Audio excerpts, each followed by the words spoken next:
actually have this paradox because you can't because at a certain point, it's called the Planck length, or the Planck time. In fact, there's also a thing.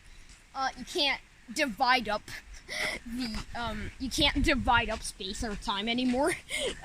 That they're just like the smallest length possible, or the smallest time possible.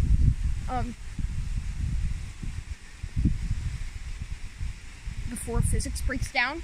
But you're saying that in mathematics you also can't say. Even in math, there's a thing because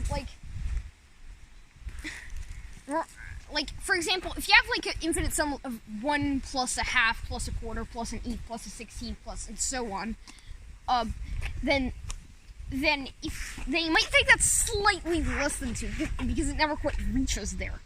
But the thing is, if it were any less than 2, then there would always be more. If you make a list of, if you like chop up the sum at different positions, it gets closer and closer to 2, but never quite reaches it. But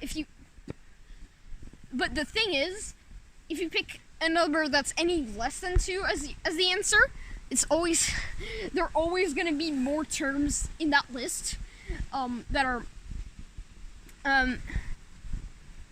are closer to 2. So it can't be any less than 2. It must be 2. The other objection is that the sum of infinitely many numbers must be infinite, and that's also not true, because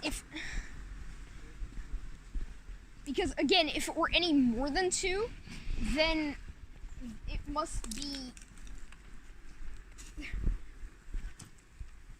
If it were any more than 2, then the sum stops before it ever reaches there, so to speak. So if you pick a region, if it's more, if you say the sum is 2 or higher, that means that there must be terms in that terms of the list that I just mentioned in that region, and there aren't any. So that's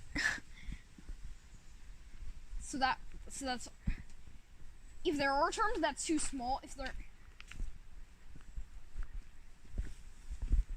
are no terms, that's too big.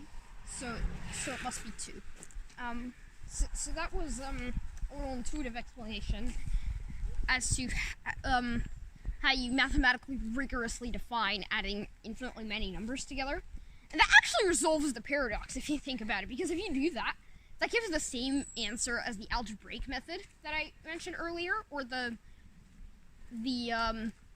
relativistic method that I also mentioned.